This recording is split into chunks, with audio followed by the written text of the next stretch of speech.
Okay. So you've met somebody. You guys have an awesome connection. You're feeling it. They're feeling it. It's intense. You feel it in your heart. You feel it in your soul. You're like, wow, this might actually be my person. This is such an intense connection. And we're both feeling it. We're both feeling the vibes. And then all of a sudden, they're gone. Where'd they go? What's going on? How could they leave me like this? Don't they know? Don't they feel it? Don't they see what an amazing person I am? How dare they? How could they do this? What's wrong with their brain? And then it consumes your brain. And your brain tells you that you have to look, you have to understand, you have to comprehend. You spend all your waking time thinking about it just in the background, right? You know, because like you're a normal person and you're focusing, you're doing your normal things, but like in the background, anytime you're sitting, anytime things are quiet, you're texting your best friend, like, oh my God, what's going on? How could they do this? Like, there was such a strong connection. And you're looking at their social media, you're lurking, you're thinking about it, you go to bed. You see their face in your mind. You're watching all these videos on how to manifest your SP back. I have to get them back. They're my soulmate. And you just, right, you're putting all this time and attention into it. I want to show you what that looks like on an energetic front. Now, keep in mind, energy is, everybody perceives it to an extent, right? You can feel it, you send it, you can perceive it. Send and receive. And everybody has it to an extent. For some people, they're super, super sensitive. Empaths in particular, really sensitive. Other people that are just like psychic awareness, most of that is just energy sensitivity, right? And then some people are just normal people and they're like, oh, I don't know, sometimes I know who's going to text me and then they do. Well, crazy. Some people just have like a really quiet feeling, like, just a little tiny inkling that something might be going on. So everybody has different levels of energetic awareness, right? But I want to show you what all that intense, obsessive stuff that you're not doing anything on the physical. On the physical, you're calm, you're chill, you're cool. Yep, they have no idea. They have no idea that you've texted your best friend 400 messages about this. They got no clue. They have no idea that you're stalking their Instagram profile over and over and over. You turned off your TikTok profile visits so that you can go look quietly. Nobody knows. Nobody knows. How could they know? They'll never find out.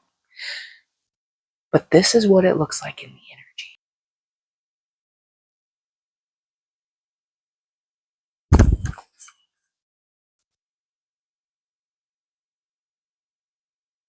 How would you feel about that? Would you be like, ooh, you know what? Yes. Yeah, I want to get to know that person. I'm going to go over. Let's talk more. I've got things to say. Let's find out about them. Because clearly I can tell by how intensely they're staring at me that we have a connection. I can tell by the intensity of this stare that the connection is equally as intense, right? Would you do that? I wouldn't do that. I wouldn't do that. I don't think most normal people would, right? Most normal people would be like, okay, I'm gonna go. And you would run as fast as you could away from that absolute crazy person. Now, again, intangible 3D reality, you're not showing this. But energetically, that's how it's coming across. That's what they're feeling. And that's why they run away and hide. Because that's the natural response to that kind of intensity, is to run away and hide from it, right? If you're not doing anything in tangible 3D reality, it's like, well, what else can I do? I'm already ignoring them. I'm already not messaging them. I'm already not liking their photos. I'm already, just trying to pretend they don't exist, right? I'm already trying to be cool. I'm already trying to embrace my black cat energy, like all the gurus say that we need to do. We need to be the black cat, not the golden retriever. Like, let them come to us. We're elusive and mysterious. But, you're not, because energetically you're really intense, right? But physically, tangibly, you're like, what more can I possibly do? Take that intense energy and redirect it and put it back onto yourself. And again, you're thinking, okay, well, but how do I actually do that? Because I'm already trying to give the illusion of being chill and it's not working. So you have to take it from being an illusion to being your reality. How do you actually become chill? Oh, the sun is interesting. We are sun But how do you actually do that, right? So there's several things. Number one, I would recommend getting a hobby. Please don't underestimate the usefulness of hobbies. Look into things that you enjoy doing, things that you can put your attention on that bring you genuine joy and happiness and get you out of this obsessive energy that you often find yourself in when you're thinking about this person. So go hiking, be outside in nature. Anything that you can do that is like grounding to you is an excellent choice. Some people really like to sew. Some people like to hike. Some people like to go for runs, go to the gym. There's a huge variety of things that you could find to do, but especially if they can be something that is physically active, that's going to help pull you back into that root chakra, help ground your root chakra. Physical activity and being outside in nature, win-win. If you can combine those, awesome, wonderful. That is going to help ground your energy, put you back in your root chakra energy, and bring you more into yourself, more stable, more grounded. And then the other thing that you really want to do is consciously pay attention to your thoughts. What are your thoughts saying to you? What are your thoughts doing? Where are they coming? Where are they going? What are they saying? What are you ruminating on? Consciously pay attention. Be observant. Once you start being observant, once you start paying attention, seeing what's happening, seeing how that's going, then you can start to redirect your thoughts. Sometimes you're not going to be able to consciously catch every single thought that comes through, and that's okay.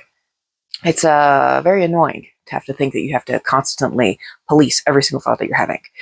But if you can start to catch the majority of them and redirect them, so redirect them into something that you want to happen for yourself. Because remember, your thoughts direct your energy. So right now you're thinking about this person. You're thinking, why did they leave? Where did they go? Why aren't they coming back? When are they going to text me? What if I do this? What if I post this? What if I disappear like this? And so you're calculating, you're curious, you're pondering what you can do to get a response out of that person. Instead of doing that, what if you switch back around and be like, I am beautiful. I am worthy. I am deserving of love. I am deserving of a partner that shows up for me 24/7. I am deserving of somebody that will be there for me no matter what. What if you start switching it back into your financial goals? Like, I make money easily. Money is easy for me to find. It's literally wrangling. You are the thought wrangler. You have to catch and redirect. So catch, identify, catch, redirect.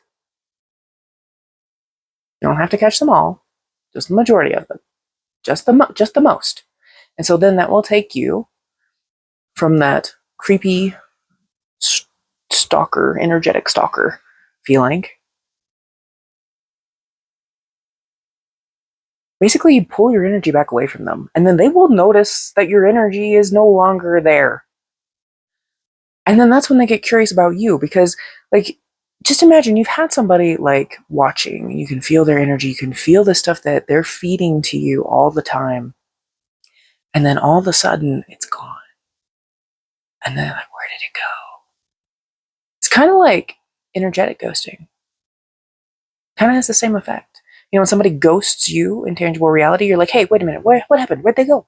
Why don't they like me anymore? What's going on? And then that triggers that obsessive energy. But then when the energy is no longer obsessive and then you pull it back, then it's like energetic ghosting. And then they no longer feel your energy. And then they're like, wait a minute, where did it go? What happened? That person was always super into me and now I don't feel them at all anymore. What is going on? And it's not a guaranteed 100% that these people will come back. Sometimes they're not really interested. Sometimes they genuinely want to move on. So they may not come back, but if they are going to come back, this will greatly increase the chances of them actually coming back.